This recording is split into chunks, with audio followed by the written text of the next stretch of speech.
Bem, pessoal, se a gente pensa de probabilidade, a chance de você ter uma infecção gastrointestinal é mais comum em casa do que comendo na rua. E eu vou explicar por quê, quais cuidados você tem que ter, né? Claro que quando a gente pensa em infecção gastrointestinal, a gente pensa que é eu comer uma coisa estragada. Eu fui numa padaria, fui numa coisa, acabei comendo uma coxinha, algo estragado, né? Claro que isso pode acontecer. Eu tenho um vídeo aqui falando, especial período de muita festa, como carnaval e outros, né? Você tem que ficar atento muito onde você come, né? Locais de rua que não tem uma certa fiscalização, tem que ficar atento, porque é uma chance maior de pegar infecção. Mas, no geral, mesmo assim, naturalmente a gente se alimenta muito mais em casa. Em casa, a gente não tem uma fiscalização direta de ninguém, depende do nosso bom senso.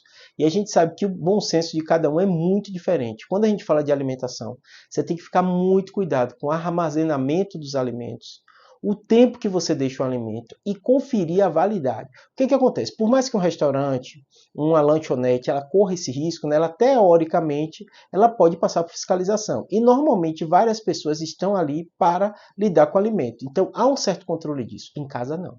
Então em casa você, como eu e outras pessoas, deve cansar de ver alimentos às vezes vencidos, que você comprou, achou que ia comer e não comeu, né? Alimentos que às vezes você deixou de colocar na geladeira e ficou fora, aí você fica na dúvida, será que tá bom ou será que não tá? Alimentos que às vezes você deixou muito tempo na geladeira, tem até um vídeo aqui falando sobre o risco do que você pode se alimentar na geladeira, que você tem que ficar atento a isso, né? Além disso, né, a gente sabe que o preparo dos alimentos, né, a questão da mão de quem está preparando o alimento é muito perigosa se você não tiver alguns cuidados. Geralmente, né, as pessoas que pegam infecção é porque alguém em casa está com gastrite, está com alguma infecção, pode ser bacteriana, né, pode ser viral, e aí vai preparar os alimentos e acaba passando para todo mundo a casa. Na grande maioria das vezes, essas infecções são infecções de menor potencial, que não vai gerar nada tão grave. Mas é importante você entender que os mesmos cuidados que um restaurante, um local que cuida de alimento, você também deve ter. Então, olhe a validade dos alimentos, olhe se o alimento foi mantido de forma correta. Não confie só no cheiro e no gosto do alimento. Se você deixou fora um alimento que era para estar na geladeira, se passou o tempo, é muito melhor você jogar fora. Eu sei que muita gente tem mania, vou provar aqui para ver se está ruim, vou cheirar aqui para ver se está estragado. Se passou essa dúvida com você, é porque você não tem um comportamento adequado com esse alimento, é melhor desprezar o alimento. É muito mais danoso, muito mais arriscado, e até muito custoso, né?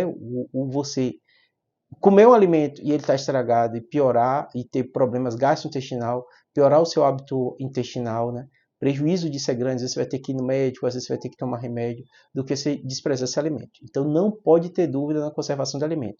Se você está com dúvida, é porque deve desprezar aquele alimento, tá bom? E lembre, estatisticamente é mais comum você ter uma infecção gastrointestinal porque se alimentou em casa, com algum desses cuidados que você falhou, do que na rua. Claro que na rua você observe o local, higiene, né? E tente, óbvio que eu sei que tem a questão de custo e tudo, comer alimentos que tenha, sejam lanchonetes, sejam algo que tenha uma certa fiscalização. Porque mesmo que no Brasil, às vezes seja precária essa fiscalização, ela tem que passar por uma série de critérios. Então alguém com olhar técnico passa ali e analisa. Espero ter ajudado. Abraço.